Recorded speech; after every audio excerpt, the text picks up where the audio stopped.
Good overnight evening and welcome on in to From Day One, the overnight edition, and we're going to actually make our second trip out of the Midnight in the Desert vault to his show that he did before Midnight in the Desert, and that would be the show that was called Dark Matter. This was the show that got him back into radio for the first time in a while, and actually originally aired off of Sirius XM satellite radio. So, these episodes are a little longer than Midnight in the Desert. So, without further ado, let's get started. Oh, one thing, this originally aired October 10th, 2013. Want to take a ride? From the high desert and the great American Southwest, exclusively on Sirius XM Radio, this is Dark Matter with your host, Art Bell. Now, here's Art. Here I am. This is extraterrestrial radio, and it's open lines tonight. You know what that means. It's going to be trouble, I'm sure. Anyway, who cares? It'll be fun.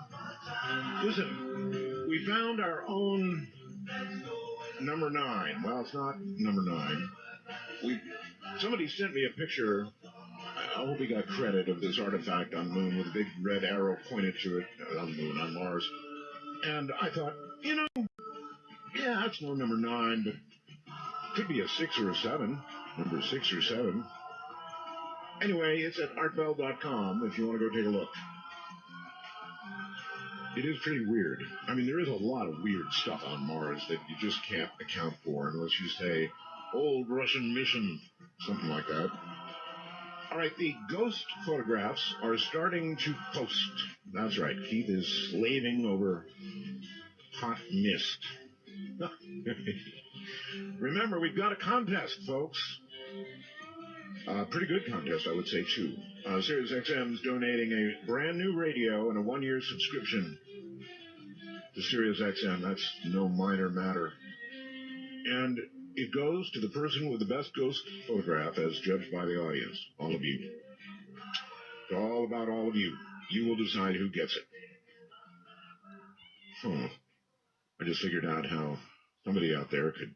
Anyway. Good luck. If you've got a good ghost photograph, I mean, we're looking for the best. So send the best. Send it to webmaster@artbell.com. That's where the ghost photographs go. Thousands of them, I hope.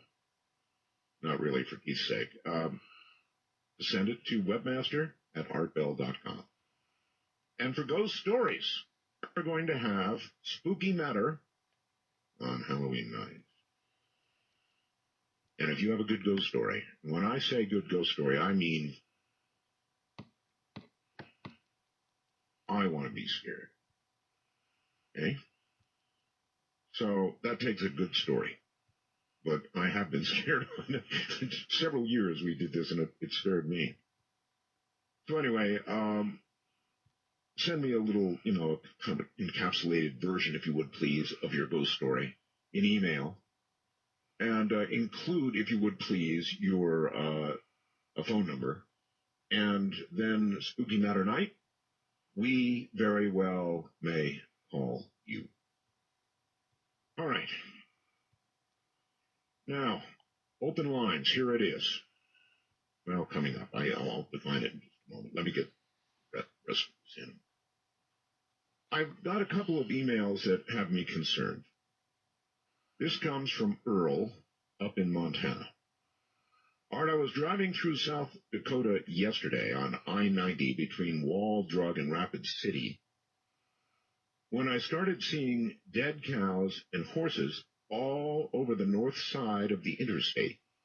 I was driving west toward home.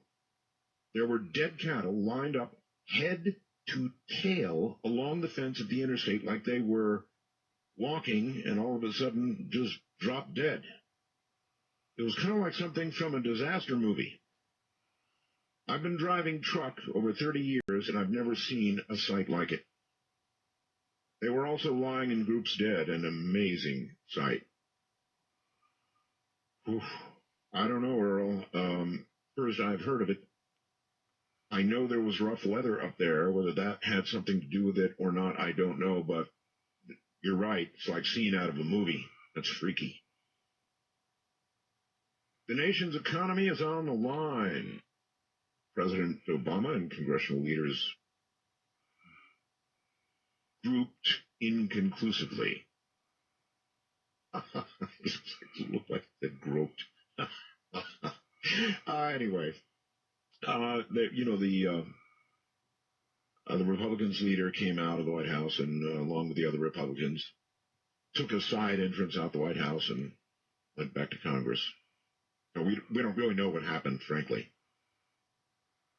The news is taking this as perhaps good news that, I don't know, they're not throwing grenades at each other anymore. We'll see. Under pressure from governors, the administration has now said it will allow shuttered national parks to reopen, but only if the states pay for it. Oh, what a day we live in, huh? And then there's this, and I consider this to be a legitimate person who has emailed me. I checked out the name. That's why I consider it legitimate. Art, please don't give my name, but I work for the FDIC. They floated a number of 20 banks failing per weekend if we go into default. I'd love to keep giving inside info if you want, Art. But when I heard they expected 20 failures per weekend, and possibly one of the too big to fail banks to fail, I almost felt like making a run myself. And there's more, and I won't include it now. I'm opening a channel of communication with this person. But it's really scary, is the word. Scary. They can't be crazy enough to let that happen. This is from The Anomalist. And by the way, that's theanomalist.com if you want to go and read more. Robert Hastings shares some of his impressive research regarding the link between nuclear bases and UFO interference, something I should have asked about last night, with a collection of interviews with launch officers, and there are launch officers who have witnessed firsthand UFO encounters, indicating a disturbing level of interest in our nuclear power and weaponry. That's a partial read. You can read the rest of it. All right, so here's the deal. Open lines defined. Open lines means open, unscreened lines. That's what I'm about to open up to. There'll be nobody screening you, not that they normally do anyway. When we have a guest here, we screen for now your name, because that way I can call your name and you know it's you. And the fact that you have a legitimate question for the guest, and that's it. So they're not really screened. It's just more of a setup. Now it's unscreened. And by that, here's what I mean. When you call, it will ring about 20 times. If I don't pick up during that 20 times, you're going to have to pick it up and try again. We have many, many, many lines. So if you're ringing, you've got a shot. Now, what I'm looking for tonight is anything. Anything goes. I don't care. If you're a time traveler, by all means, I want you to call in. Sounds crazy, right, time travelers? Not so crazy, actually. If there are time travelers, the big question is, then where are they? And the answer to that question could well be, well, they're here, and, they're not about to walk into the New York Times and throw down proof that they're a time traveler. It just doesn't work that way. You'd be in big trouble. Big, big trouble. Probably never make it out alive. So I understand that they could be in our timeline and not exactly really vocal about it. I wouldn't be. God, I'd love it to be true. That there really would be time travelers. That time travel really would eventually be possible. Or, if you think you're the Antichrist, I certainly want to hear from you. Vampire zombies, or just plain old peoples, humans. Whatever's on your mind is fair game. The numbers are simple, I love our number. It is so simple, 855-REAL-UFO. Now, set your mind at rest. It is a free call. You pay. 855-REAL-UFO. Or if you need the conversion number, it's 855-732-5836. Whatever, it's a really, really cool number. Okay. We're going to break for a moment here, and we'll be right back from the high desert, the great American Southwest. This is Dark Matter. And again, we'll return as soon as the musical bumper concludes.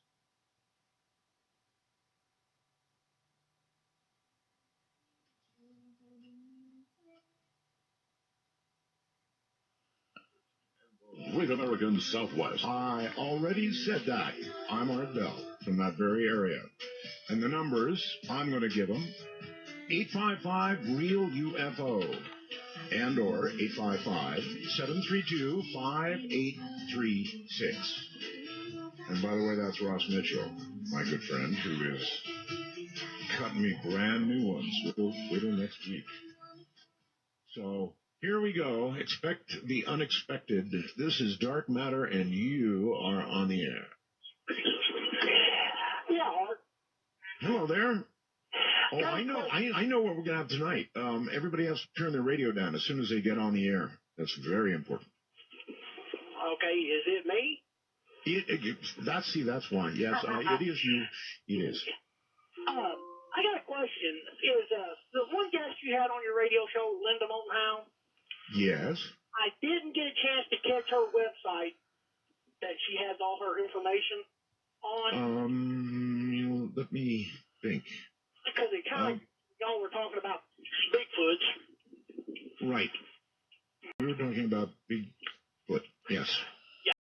And I'm sorry, I can't give it to you offhand. I'll get it for you. Somebody will. Okay, well, you can just do it on the air or whatever. They'll send it in a wormhole. Okay, I appreciate it. All right, thanks, sir. That's all you need? Yes. A website, okay. All right, well, that was easy. Somebody send it to me in a wormhole. I'm trying to think of it. I've heard it a million times, and it just won't come. You'll get old. You'll see. Hello there, Dark Matter. You're on the air. Hi, this is Benjamin Barron. It is who? Benjamin. Benjamin, how you doing? All right. I ain't used to listen to you. I've been catching a few of your shows, and I've been kind of getting interested in your show lately. Me too. I was listening yesterday, and I was hearing you guys talking about nuclear power and energy stuff like that. That's correct. Yes.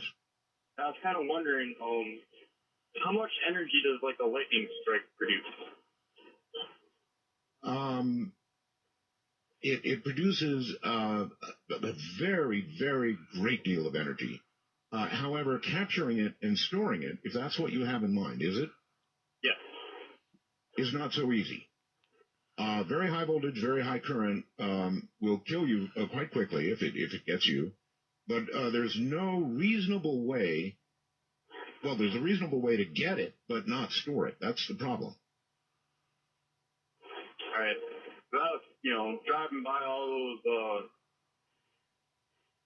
wind turbines that you see them putting out there in the Midwest out there. Yes. I was wondering if there was some kind of way to like make some kind of lightning rod, and put them out in the field like they are doing those, and using transformers or something to capture and utilize the electrical current from a lightning strike. I think it is a very cool idea. Look, number one, I don't think you want to use them as lightning rods, although you could have a lightning rod on them, and I'm sure they do have lightning rods on them. They're not in favor of the wind jennies getting hit, because if the wind jennies get hit, there's a lot of sensitive electronics inside, and so you don't want that. By the way, let me stop and tell you a story. I'm sure you've all mostly heard the story of my very large antenna, right? I've got 5 acres here, and I have a large double loop that circles is the wrong way to put it, but encompasses 5 acres. It's a loop antenna. I mean, it's really, really, this baby is big. There's no question about it, on a total of 13 towers. Now, this antenna does something pretty weird, and I'm going to outline it right now because I know it'll be a source of some discussion. This antenna has some strange properties, or maybe not strange. Maybe it's normal, but it has a very great deal of voltage on it. And there's a couple things I want to tell you about this. Number one, the voltage is at a minimum like 330 volts. It has components of both AC and DC, which we saw in a scope. We haven't had any real pros out here to test it. I've done about as much testing as I can do. Our local electric company was going to come out here and inspect it, test it, but they never did. It's really got enough voltage and current to knock you on your butt. Here's two other facts about it. Well, three other facts. Number one, that voltage is present on a clear, blue sky, no wind day. I mean no wind, dead still. I've got a sort of a Frankenstein switch out there that I can throw to ground, and I do, fast. So you would think there'd be a rise time for that voltage, but there isn't. It's there instantly. You can draw a like quarter-inch spark every time you close it to ground, and I mean even in rapid fashion. So the rise time is awfully quick. That's pretty weird, right? Then people said, well, it might be coupling from your local electric lines. I thought, well, that was a reasonable suggestion. So we tested it when we had a power failure. The voltage was still there. In fact, frankly, I view the voltage as more of a bother than anything else, but of course it has possibilities. I have something that takes it to ground, and I did that after I lost about 2 or 3 very expensive radios. Well, 3, actually. Very expensive. And so I have a special apparatus that takes it to ground with choke and some other stuff. Goes to ground. Safely discharged to ground. It's an awesome antenna. Then there's one other thing.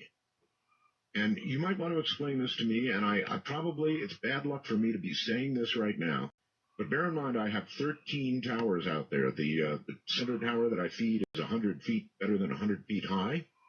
The others are 76 feet each. This is a big deal. In all the years that I've had this up, you would imagine that I would have been hit by lightning a lot of times. But it's never happened. It's me knocking on wood. It's never happened. We're going on 15, 18 years, whatever it is. I should have been hit a whole bunch of times, but I haven't been yet. On wood. Now, there is a theory that having this many towers, and they're all grounded, may protect me against lightning. I don't know that to be true, and I could well get hit by lightning, and the whole thing could, the whole theory could go up in smoke, me knocking again, and I tremble every time we have a big lightning storm. But it's kind of interesting, if you go out in the dark and there's a thunderstorm coming over, you can see a kind of a purplish ball, something like a little plasma ball at the top of these towers, and then there'll be a lightning strike, and poof, the little purple balls are gone. So it may be protecting me. And every time I say that, I have to knock on wood because, as I mentioned, I tremble every time. So that's what I've got here. That's what it does. And, theories beyond that of what does it, you're welcome to contemplate. If anybody has serious equipment, wants to come out and test it, it is available to be tested, all before digging. Hello there, you're on the air, Dark Matter. Hey, this is Jojo. I wanted to ask, how you doing? I wanted to ask a question. What is your belief on, what is your take as far as, if we were to discover life out there, would it change people's belief on this planet? Would it, shatter out the belief of people? I guess it would depend on, let me turn it around on you. If we suddenly discovered aliens, and we simply discovered that there is life elsewhere, would that bother you? No, I think somebody had to create them. So I mean, that would be possible. Yeah, I'm with you. So it wouldn't bother you, right? No. Now, if we discovered life and we met them and we got into a dialogue with them and we found out that they were the ones who had seeded life here on Earth, in other words, they are our parents. Right. Would that bother you? Yeah, that would. That would see? There you go. Well, I appreciate it, man. I've been a big fan of your show for a very long time, so. Thank you very much for the call, and take care. Yes, I think that's the way it would go for the majority of people. Aliens? Well, okay. If they come down holding the Bible and saying, we too believe in God, okay, aliens, no problem. If they come down and say, look, you were seated here just like we were by the type 3 civilization, 3 stars to the right, then there'd be trouble. Big, big trouble. Hello there, Dark Matter, and you are on the air. Hello, my name's Larry. I'm calling from northwestern Minnesota. Thank you. How you doing, Larry? Good. I've been a long-time listener, and this is my first time I've ever been able to get through to you. And I have a special request of a guest that I would like you to interview and have on your show. Well, Paul Bowman, my producer, is surely listening right now. It's his job. I'd like you to, if it's possible for you to have a person by the name of Gordon Lightfoot. I think he'd be an interesting guest for you to have. Oh, I love Gordon. I had Gordon on before. You missed that, huh?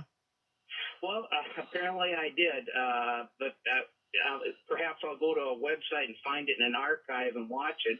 And I saw him in concert 2 weeks ago, and I think he's a really interesting man. Well, he certainly is, and he certainly does sing well, doesn't he? I mean, if you actually, I was sort of into that earlier. If you stop and you listen to the lyrics of a lot of songs, there is wisdom to be found there.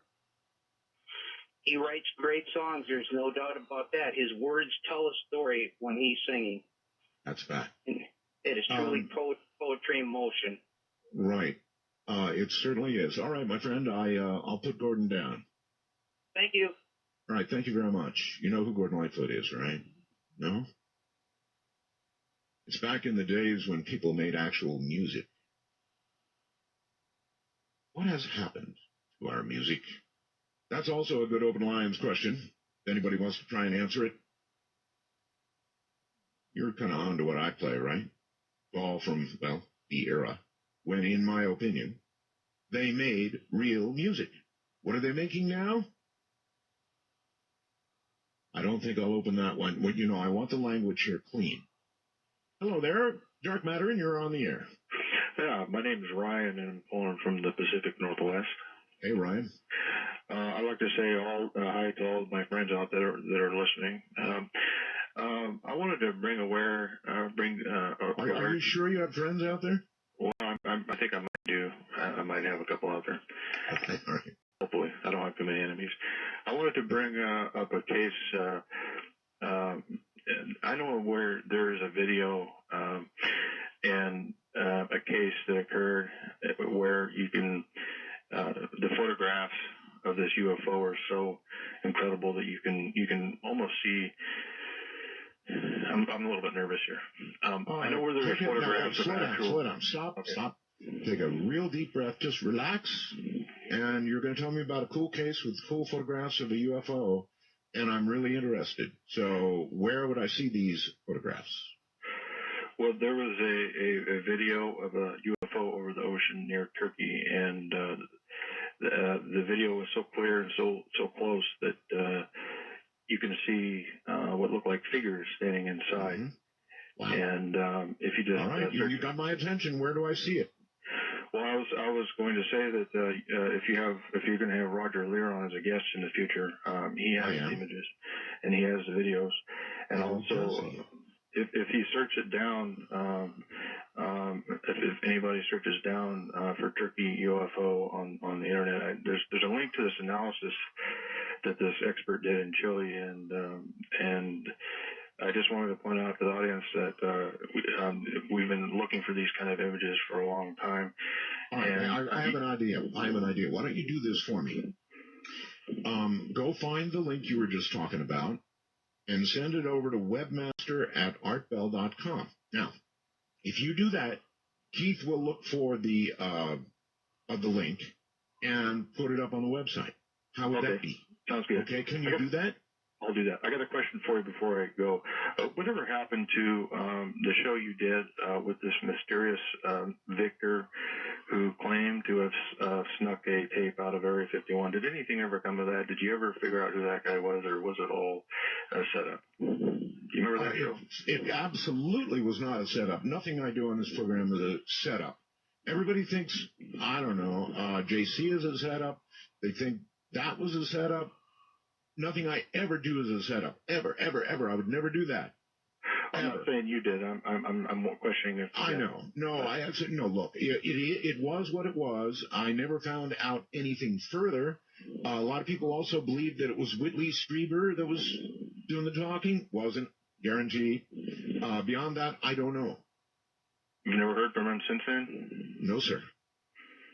Okay. I'll send that. But I'm totally open to it. If anybody to do with that or any other case wants to get a hold of me, hey, we'll talk. No problem. I'm open for anything. You all should know that by now. Anything at all. Hello there. You're on the air. This is Dark Matter. Art. Yes. Welcome back. Thank you. Wonderful to hear you again. I'm Anne Marie from New York City. All right. And my comment yet mentioned something about time travel previously. Yes. And I think, have you ever heard of quantum jumping? Oh, yes. It's all over the web. Yes, it is. But, Quantum jumping. I'm wondering, since you had mentioned your taste in music, which I can relate to because we're of the same generation, that perhaps as music evolves, we're actually doing the process of quantum jumping because we find ourselves in a very peculiar sounding kind of music these days. And to try to figure it out is beyond me. But really, well, look, I wonder if we're just not, I know what's said. We're just getting old, right? And because I remember my dad, when I liked rock and roll, my dad said, how can you listen to that crush? And I did too at great volume. So, but I don't think it's true. I really don't think it's true. I mean, it was good then. It's mostly junk now. Not all, but the majority of it's kind of junk. But yet, right? Music endures, because every time I hear your show and I hear these songs, I'm always brought back to that time. And that amazes me. I remember clearly as if I was experiencing those moments with every song. I can remember faces and people and what we were doing. It's actually like time travel, right? It is, because now some of those people that I was fond of in that time, particularly the 70s, are now gone. God rest their soul. It's people believe in God. But I thought I'd just bring that up to you because I am fond of that period of music, that period in the 70s and 60s too, because I remember the 60s very well. And quick question for you. I have a quick question for you. If you could time travel and you could go any time, where would you go? When would you go? What would you? To what year would you go? I would try to go back to 1963 and warn the president, John F. Kennedy, not to go to Dallas. Thank you very much. That's a good answer. Can you imagine trying to do that if you could go back and you could warn President Kennedy that he was going to be shot in Dallas? Think of how that would go. You'd go back with a sure knowledge that President Kennedy was going to be assassinated. The absolute knowledge that he was going to be assassinated. And you would run, I'm sure you'd tell the Secret Service. You'd try to get to the very president himself and say, Mr. President, you're going to be shot. You go to Dallas, and you know where you'd end up? You'd end up in a Secret Service holding cell. This is the problem that I see with time travel. Now, perhaps you could go to the book repository and attempt to stop it that way. But if you went back and told the Secret Service or tried to tell the president, warn him, whatever, as that lady said, you'd end up in a holding cell for sure. Dark Matter, you're on the air. Hello. Hello. Hello? Hi. Hello. Hello.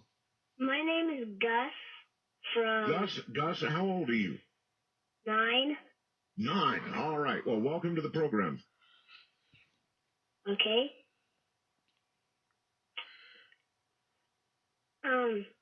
I was wondering, do you know whatever happened to Dallas Thompson?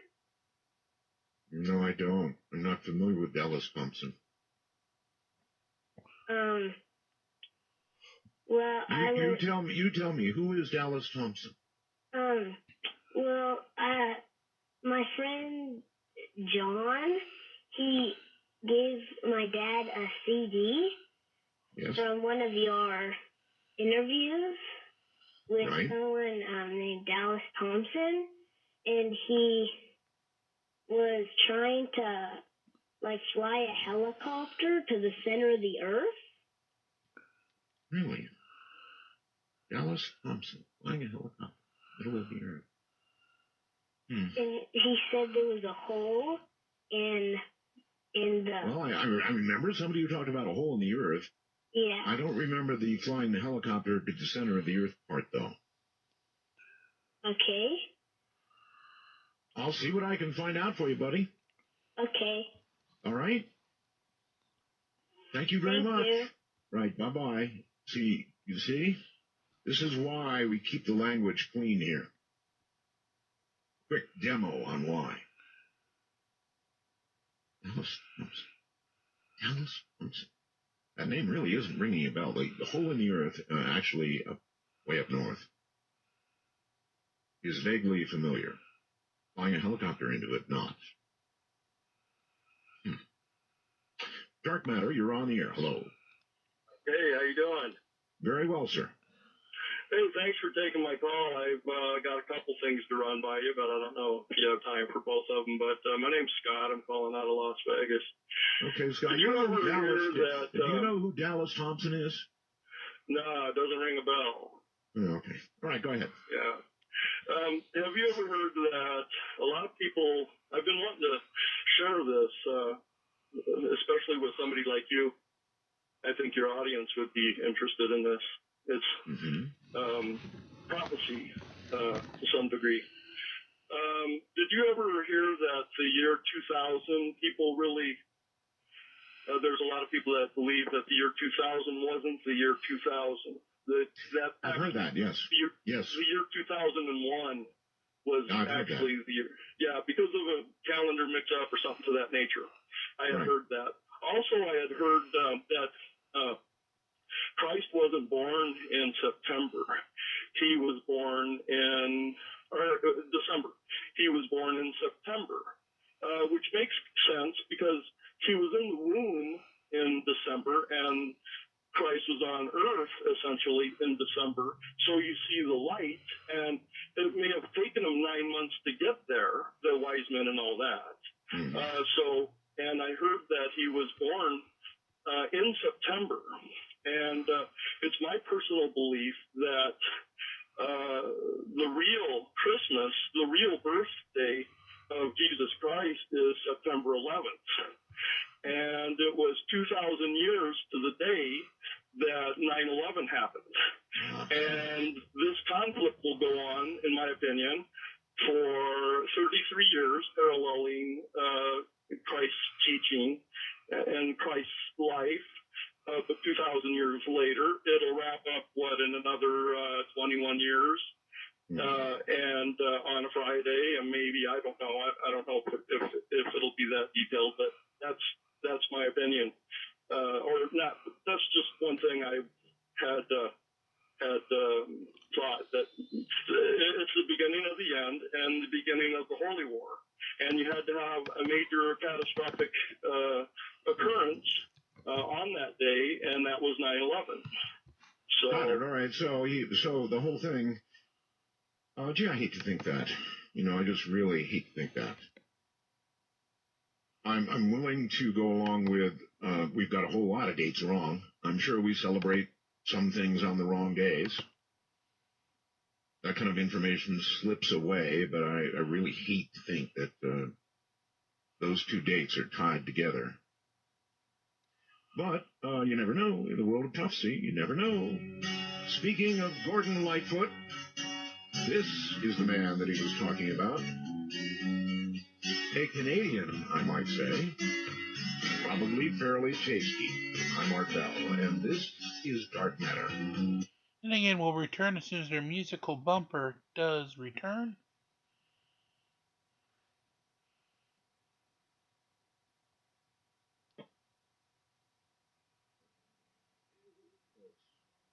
Playing his stuff for years. Love it. Absolutely love it. Real music.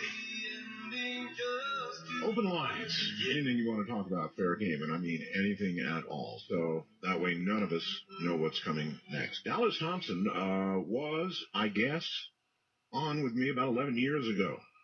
11 years ago. And he did have an idea, I guess, to fly a nobody knows what's happened to him.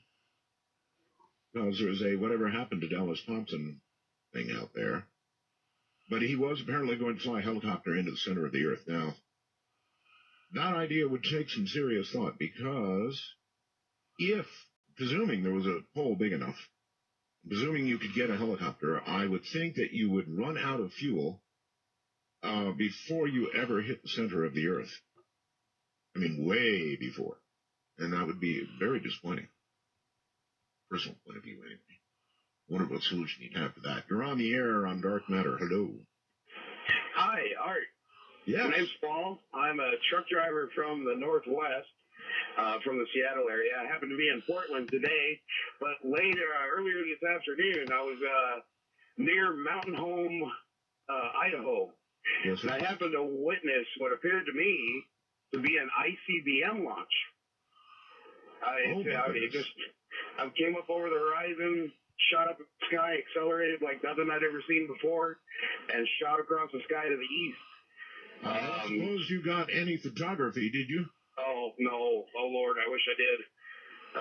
But I called a Boise television station to see if they had any information, and, of course, he was as shocked to hear about it as I was to see it.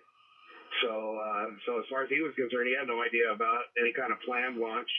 Of course, I had my fingers crossed for a while there, wondering if I was going to hear on the news about something on the other side of the world disintegrating. Right. Fortunately, never heard anything like that. So as far as I know, it was probably just a test launch.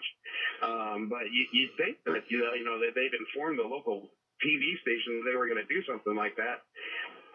I must say, that's always been one of my biggest fears. Some of the old Armageddon-type movies where you suddenly see all these ICBMs beginning to launch in the Midwest. Oh, God, that's a scary thought, isn't it? And you got about, at best, 25, 30 minutes or so, and then it's exactly. Maybe. Yeah. Yeah, I was expecting to see a forest of them start taking off if everything went awry. But we're just seeing a whole bunch of those contrails. Really, really scary. Thank you very much. We'll look for any confirmation of what you saw. It could have been, who knows what it was, but yes. Those movies where you expect to see them just sprouting out of the earth suddenly. And you know that in, 20, 30 minutes, it's all over. They go over the pole, that's about as long as it would take, right? That's what we all live with. We were talking about that a little bit with yesterday's guest. But we all had to live with that. The possibility that at any moment, it could all be over. And there were moments where, I was in the Air Force at Amarillo Air Force Base, and I remember picking up the DEFCON phone when they raised the DEFCON level over the Cuban crisis. I was a young airman, and I picked up there was a DEFCON phone at every facility. And I picked it up, and I think all the blood drained out of my face. It was pretty freaky. Hi there, Dark Matter, you're on the air. Yes, Turn your radio off, please. I just did. Hello? Yeah, I just did. Okay, you're on a speakerphone or something. I can't understand what you're saying. Oh, no. Okay. Oh, yes, no speakerphones. All right, hold on a minute. I'm hanging. Cell phones we have to live with these days, but speakerphones on cell phones, oh no. Yeah. Can you hear me now, though? Oh, that's so much better, yes. Okay, all right. Well, this will do. All right. Well, first of all, I just want to say that I've been listening to you off and on for years. 4 years old. I even remember listening to you when I was in high school, late at night, trying to find you on the AM dial, going back and forth. One station would finally go out, and I'd have to find you on another station. I'd listen to half of you part of the time, and then when that was over, I'd have to find another station that I missed earlier. The good old days. Yeah, bad old days, actually. Yeah, they really were. Just a couple of things. Would like to hear something on the shroud sometime. I've heard something here, a few months ago. They got some new, that they've got some new stuff about it. I don't know anything about it, but just something that I remember picking up on the radio that they've got some new stuff, and I'd like to kind of hear something about that. I believe the provenance of that is still in question, right? They're not sure. And seems to indicate that it might not be at all. So see, there you go. It'd just be kind of interesting. And I'd also like to hear some stuff about what the Catholics have been saying about the aliens and their all their work that they've done. Okay, the Catholics have been very open, actually. A lot of cardinals have had things to say, bishops, about the possibility of aliens. I must say, if I could time travel, I would surely, my visit would be, I guess, to the birth of Christ. I would, I'm not a particularly, as you all know, religious guy. I'm just not. But given a choice of places to go, that's where I'd go. I would want to see it with my own eyes, wouldn't you? The whole thing. Follow it for as long as I could. Right on through the early years and as I became a carpenter and see it for myself. Witness some of the miracles. Wouldn't that be something? Dark Matter, you're on the air. Hello. Yes, Art. Many Roswells, Tetra Roswells, and 51s from Belgab. I have a couple of spooky stories for you. All right. When I was a kid, about 13 or 14, me and a couple of friends were in our living room watching a couple of scary movies. And there was a big lightning storm outside. And a big crash happened outside. And in came this big flowing ball that came through the front room window, crossed our heads, and dissipated on the back wall. Ball lightning? Might be. It was pretty freaky. I take it nobody jumped up and tried to grab it. No, we were too in awe of it to do it. Good choice.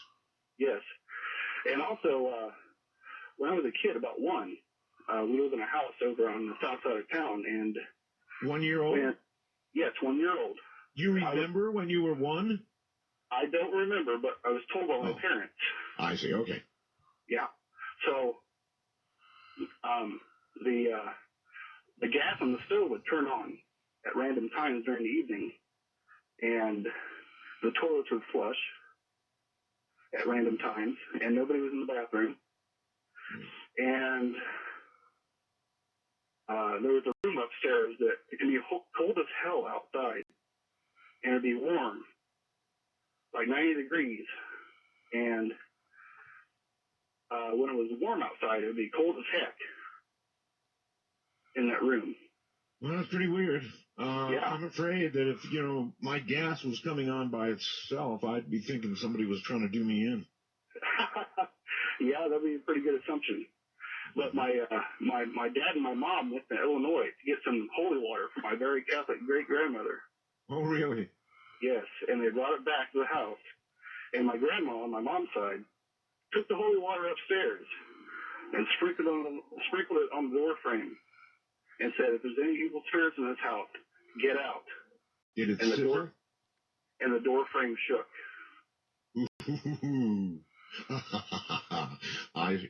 It would have been so cool to see that. Thank you very much. On video or something. Usually, it's a person in the throes of being occupied by an evil entity of some sort, and it's usually sort of tossed, right? It touches somebody with the devil in there. You're on the air. This is Dark Matter. Hello. Hello. No, you're not. They got shy and, we just missed them is what happened. Hello, you're on the air, Dark Matter. Hi, Art. Name Roswell to you. Thank you. My question is there any update or any word about Mel's Hole? No, none whatsoever. I've got word out, and we're checking. And we're sort of checking all the way to Australia because if he's around, that's where he's going to be. So I can't give you any updates. Okay. Another question. Have you or would you ever interview Travis Walton? And what do you think about his story? I have interviewed Travis extensively, and I think it's a very compelling story, extremely compelling. And I think he's telling the truth. And so the story is what it is. And I've interviewed him, full show interviews. Oh, that'd be great. I'll have to look that up. And one more thing. Are you familiar with the psychic Sylvia Brown? Of course, yes. Would you ever interview her? I might. I'm not really big on psychics. Okay. It's so subjective. I would like to believe in psychics. I've known a couple that were pretty darn good, but I don't know. For the most part, it's subjective, and I sort of stay away from it. Understood. Okay. All right. Okay. Yeah, I appreciate everything you're doing, Art. Thank you. Okay. Thank you, my friend, and take care.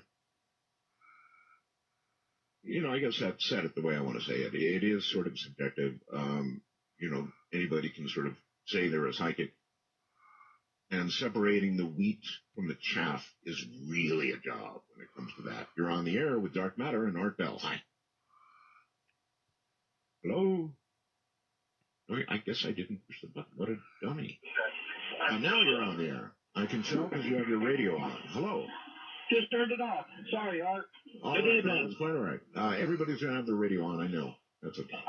I'm just calling about there was caves in the West that you reported on years ago that they found like gifts and artifacts. Whatever become of that? I don't know. People are going to ask me these questions, and I'm sorry I can't say, well, they're in a museum now, and you can see them. I don't know. It's not a good, satisfying answer, but it's the only one I have. Okay, Art. Thank you, sir. You're very welcome, and take care. There's going to be a lot of that. And a lot of times I'm going to say, I don't know, because I don't know. But yes, there were caves in the Midwest that people were exploring, and they were finding fascinating things in them. But beyond that, Dark Matter, and you're on the air. Hello. Hi, Art. Infinite Roswells and 51s to you from the vaguely lovable at Delgado. Vaguely lovable, yes. Hi, I'm Andy from Melbourne, Australia. And wait a minute, Andy. You're calling from Australia? I certainly am. Melbourne. Wow, welcome. Thank you. I've been a long-time fan, but I've already said that in my Roswells. How's Australia? Oh, Australia's beautiful. I love it here.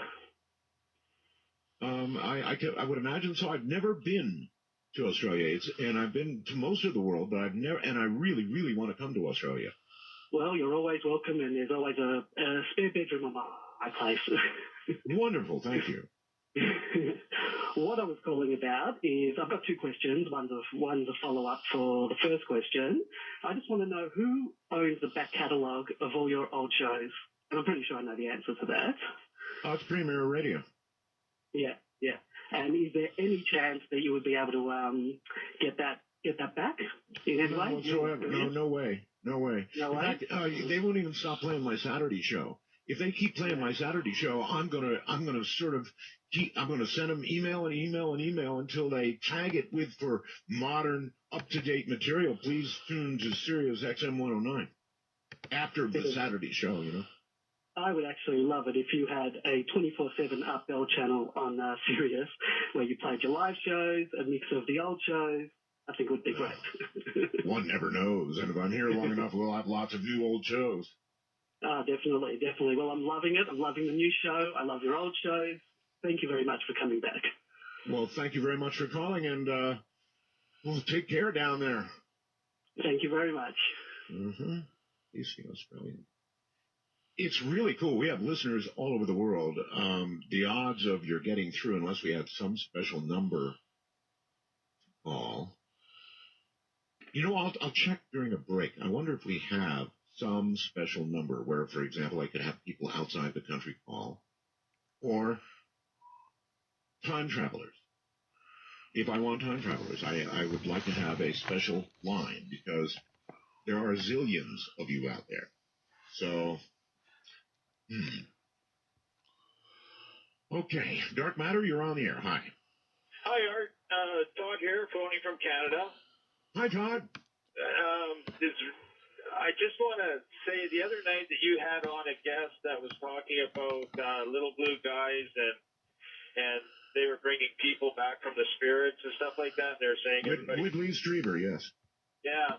Well, that got me thinking back to when I was younger. A friend of mine, he died, and the day that we buried him, that night, he came to me in my sleep and he says, "Same thing. I'm fine. Everything is good. Don't worry about me."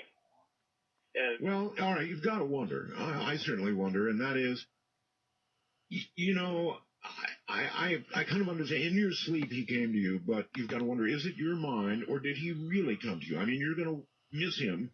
You're going to be grieving, and your mind is going to want to do something about that grief. So somebody could make a case that that's why you had the dream, or you could make the case that, in fact, he did come to you in your dreams and said that. What do you think? Yes, you probably have both points are very good. But as soon as I heard him talking that night, that came back to me right away, and I'm going, oh my, that sounds so familiar. Sure. I've got a quick question for you. Yes. When you hear the phrase "tasty Canadian," do you pound the table and get upset? No.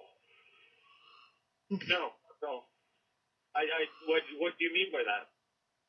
Well, actually, it goes back a long, long way to, we were joking about a war between Canada and the U.S. We were joking about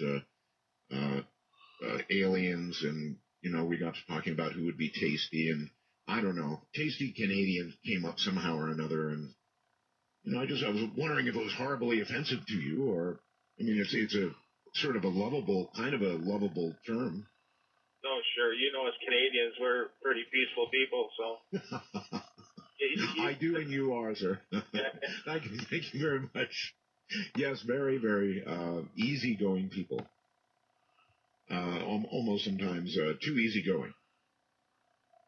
Interviewing Canadians is always interesting because they're sort of, I'm not sure what the right word for it is, but very matter of fact and very interesting people. Hello there, Dark Matter. You're on the air. Hey, how we doing? We are fine. Are you a doctor? No, I am not a doctor. Okay. They always say, "How are we today?" I was actually calling about a medical thing that happened to me that was quite interesting. Okay, Dennis, too, by the way. All right, medical. What happened? Well, I was having some shoulder pain, and I went to the local hospital, and they were going to give me an MRI to check it out, see if they tore anything in my shoulder. And they asked me if I work with metal or anything before you do an MRI. And I said, yeah, I'm a pipe fitter welder. And they said, well, we'll have to do an X-ray first. So they X-ray up around my head, my shoulder area. And I said, oh, you have a piece of metal in your shoulder. I didn't think anything of it. And I said, well, maybe, something gets under the skin. In my profession, if I'm bit of sharp metal, could happen. So they said, well, we can't remove it. People with this and, this stuff, metal in the shoulder or something like that, we're going to send you to a bigger hospital up in Boston. So they do. I go in there thinking they just got to pull a shot of metal out. You know, I'm thinking, is it a bigger operation or something? Yeah, they just numbed up the area, and he pulls out this metal, and I take a look, and it's like a little shiny cylinder tube, like stainless steel. And I asked to look at it, and before I could, the doctor just walks out of the room with it, and told first to patch me up, which was basically a Band-Aid, and it wasn't really much of a procedure. And then I asked them if I could see the piece of metal, and they said, "Oh, we already got rid of it." And it was. And then I go back. Then I go back to my local hospital, my local doctor. I go, "That really wasn't much." And one of the nurses there just said, "Yeah, whenever anyone has one of those little pieces of metal, we send them into the bigger hospital in Boston." Why is it I'm thinking there's a hospital, you said Boston? Yeah. With a whole room full of jars that are filled up with things like what came out of you. Yeah. So, and then miraculously, that thing comes out of my shoulder, and it's the side that I was having pain on, and they pulled that out, MRI'd me, found nothing wrong, and within a week, the pain that I was having in my shoulder was gone. Wow. That's quite the story. I can't imagine. I guess in working in metal, something like that could happen, but yeah, I figured not looking like what you described. I pulled metal out of my hands, and it looks kind of nasty and dark. You can discolor it. You get a little shot or a sliver in there, and it's like a big splinter. I pulled stuff like that out of my forearms and my hands. Well, if they yanked a piece of metal out of me, I'd sure as hell want to see it. Yeah, and I wanted to see it. And I saw them, they had it in gauze, and they put it in their little plastic tray they had there, and I took a look at it. It was just probably about an inch long, maybe an eighth of an inch around. You know what? They probably took it away from you before it started glowing. Yeah, who knows? But they just pulled it out. It was nice and shiny, like a little stainless steel cylinder, and I don't work with any metal like that. I'm like, well, there's no way something like that I could have bumped into something. I would have felt something like that go in my shoulder. I didn't remember it. I'm like, that's not anything I've ever worked with. That's wild. That's a wild story. They just threw it in the dish and walked away with it. And I said, "Hey, can I see that piece of metal?" And they're like, "Oh, we already got rid of it." All right. Thank you very much. No way. No way I'd so want to see it. In fact, not only would I want to see it, I'd want to keep it. I'd want it in my own little jar. Thinking the worst, I think of a room there in Boston full of little jars, full of little things like you just gave up. You're on the air, Dark Matter. Hi. All right, I have a question for you. Good. How did you get so into radio? Did you build kits? Did you take apart old radios? Did you read schematics? How did you get so hands-on with radio? All of the above. From the time I could go around the neighborhood and collect. I did this, actually. I'm not proud of it, but I went around the neighborhood collecting old radios for a charity that really did not exist. I was very young, and statutes long past, and I would take them apart and build stuff. And so, yeah, that's how it happened. And all my life, I've never done anything but radio. That's fantastic. Okay, well, thanks for that. And I just wanted to say I'm a long-time listener. I heard about your return from Bell Gab. However, It was very gracious of George to announce your return during his own broadcast. Yes, that was so gracious. And I guess thanks for the ride, and I'm listening again. All right, take care, my friend. Thank you. It is amazing, isn't it, how one site gets around to the degree that site does, Bell Gap. I mean, they come and go. Sites rise, these cat sites. Sites that talk about things like this program and programs like it, or that discuss similar things would be a better way to phrase it. It's an amazing age we live in today. On Twitter, I'm ArtBell51. On Facebook, I'm just me. But you have to be on these things today. Although I admit to enjoying it. I've got an iPhone 5 strapped right here to my hip. And it's a world that's kind of a lot of fun. For a techie, it's a lot of fun. All right, we have to break here. We're in open lines. We'll talk about anything you want to talk about.